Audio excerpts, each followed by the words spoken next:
Hello, Yankees Nation. Welcome back to your go-to channel, New York Yankees News Network. Today, we have for you 3 jam-packed updates about our Bronx Bombers, which have just happened or come to notice a few hours ago.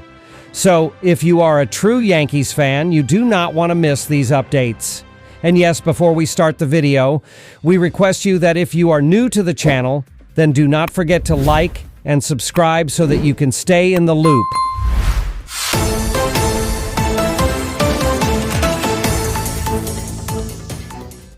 Update 1. Chisholm Jr. ignites Yankees offense in dominant win. Yankees fans, what a game to talk about. The New York Yankees absolutely dominated, putting up a double-digit score for the first time since June 10th, securing a decisive win against the Athletics with a final score of 12-5. And leading the charge, none other than our incredible third baseman, Chisholm Jr. While Aaron Judge certainly did his part, going deep twice, it was Jazz who truly set the tone and got the offense rolling in the right direction to clinch the series. Chisholm Jr. was simply everywhere in this game. As we saw on Friday, he was the catalyzing force for the offense. 2 days ago, his home run kick-started the lineup in that win. And today, he delivered a pair of hits that ignited this double-digit performance. He even started off with a solo shot off our old friend Luis Severino. He managed to get the 2 hardest parts of the cycle out of the way in the first 3 innings, which definitely got us on cycle watch for a bit. Even though he only worked a walk at the plate for the rest of the day, reaching base 3 times and driving in 4 runs is nothing to scoff at. But Jazz's impact wasn't limited to his bat. He was just as phenomenal in the field. He continued what has been a very curious but exceptional season at third base. In a difficult 6th inning for reliever JT Brubaker, who allowed 4 runs after entering with a 10-1 lead, Jazz made a crucial great stop that could have easily been a bases-clearing double. That single play was massive, as a 5-run lead is undeniably much better than a 2- or 3-run one. His defensive prowess saved runs and kept the Athletics at bay. We even had a scary moment in the 6th on a checked swing where Jazz winced hard, and something seemed to go wrong with his right hand. He immediately went down the tunnel, which certainly made us all hold our breath, but thankfully he was back out at third base in the top of the 7th. The man is a warrior. It is safe to say that Jazz earned his 2-bagel breakfast tomorrow. Other Yankees also got in on the fun, with Cody Bellinger continuing his hot streak against lefties, picking up one of his 3 hits on the day. His weighted runs created plus is now up to 121 for the year. Bellinger, along with Max Fried and Paul Goldschmidt, were key acquisitions after Juan Soto's departure. And speaking of the captain, Aaron Judge, he certainly made his presence known, getting his first hit of the series despite a nagging back. We even got a fun detour into the life of Tyler Ferguson, who fulfilled a long-held dream of striking out Fresno's most famous bulldog. For us fans, it felt like a dream come true, especially with Aaron Judge reaching 30 home runs 2 weeks before the All-Star break, something many of us hoped for. This victory brings our American League East lead back to 1.5 games, especially with the Rays losing in Baltimore. It was vital to spank the Athletics, as they are a bad and immoral team, and our Yankees did just that. Now, a tough 4-game set against the Blue Jays awaits us. The third-place Jays, after another win over Boston today, sit just 3 games back of the Yankees for the top spot in the American League East, making a competitive showing in Toronto incredibly important. Carlos Rodon will try to kick off that series in a big way, getting the start tomorrow with the first pitch at 7:07 p.m. Eastern.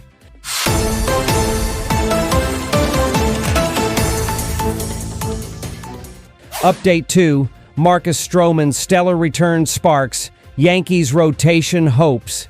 Yankees fans, the news we have been eagerly awaiting has finally arrived. Marcus Stroman has officially been activated by the Yankees, a move confirmed by a team announcement on June 29th.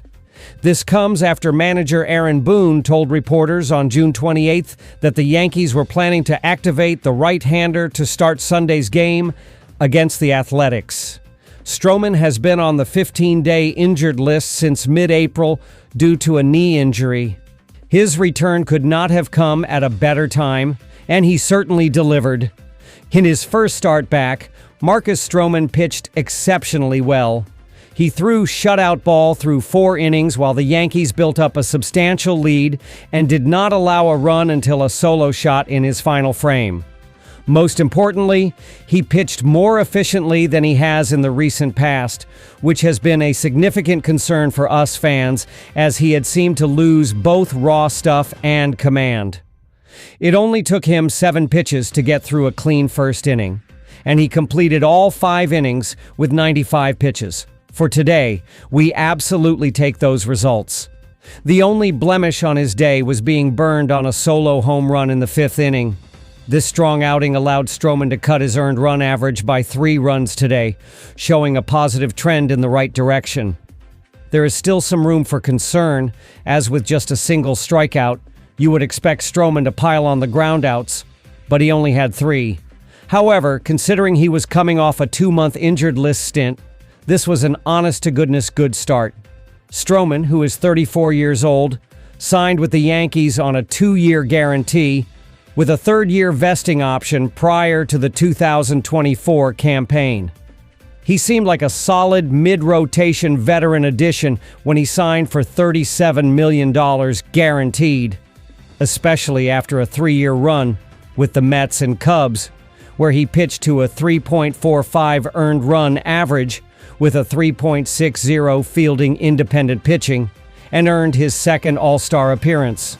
Unfortunately, his work last year was fairly pedestrian, surrendering a 4.31 earned run average with lackluster peripherals, a career-low 16.7% strikeout rate, and an 8.9% walk rate that nearly matched his career high. These red flags even led the Yankees to try and shed his salary this offseason, but they were unable to do so. Initially, there was even a possibility of Stroman starting the season in the bullpen after the Yankees signed Max Fried. However, injuries to Luis Gil and Garrett Cole quickly opened a path to a rotation job for the veteran. He struggled badly in 3 starts before his injured list placement, allowing 12 runs in 9 1/3 innings. Now, 10 weeks removed from his last big league action, Stroman is getting another shot at a rotation job in New York. It is currently unclear how long Stroman will have the opportunity to keep making starts. While Garrett Cole will miss the entire 2025 season and will not be a consideration, both Luis Gil and Ryan Yarbrough are expected back from the injured list this year and could be ahead of Stroman on the rotation totem pole unless he manages to turn his season around. Furthermore, the trade deadline is just over a month away, and it would not be a shock to see the Yankees look to make an addition to their starting staff, given the numerous rotation injuries they have dealt with all season. This makes Stroman's first few starts off the injured list crucial if he wants to remain a starter, although he has seemed more open to a role change in recent months. To make room for Stroman on the active roster, Alan Winans was optioned to AAA. Winans surrendered 3 runs, 2 earned, on 3 hits and 2 walks while striking out 2 in today's 7-0 loss to the Athletics. This was his 2nd outing of the year for the big league Yankees, after allowing 4 runs in 4 1/3 innings during a start earlier this week. He is now set to head back to AAA, where he had been dominating with a 0.90 earned run average in 50 frames. Winans will likely be leaned on again in the future if the Yankees need a spot starter or a long relief option out of the bullpen. All right, Yankees Nation, let's wrap up today's updates with some exciting trade deadline buzz.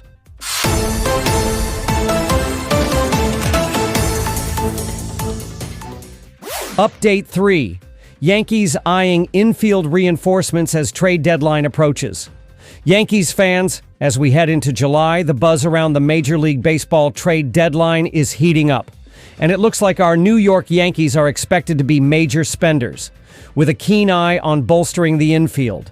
Specifically, it appears they are prioritizing a move for third base, which could have some interesting implications for our current roster. According to John Heyman of the New York Post, the Yankees have their sights set on Angels third baseman Luis Rengifo. The belief within the organization is that Rengifo could greatly benefit from a change of scenery. This particular interest in Rengifo is driven by the Yankees' potential objective to move our very own Chisholm Jr. to second base, a position where he is considered near Gold Glove caliber. Imagine the defensive versatility and strength that would bring to our infield. Well, Luis Rengifo has had a somewhat disappointing season for the Angels this year, batting just 220 through 73 games with 4 home runs and 18 runs batted in.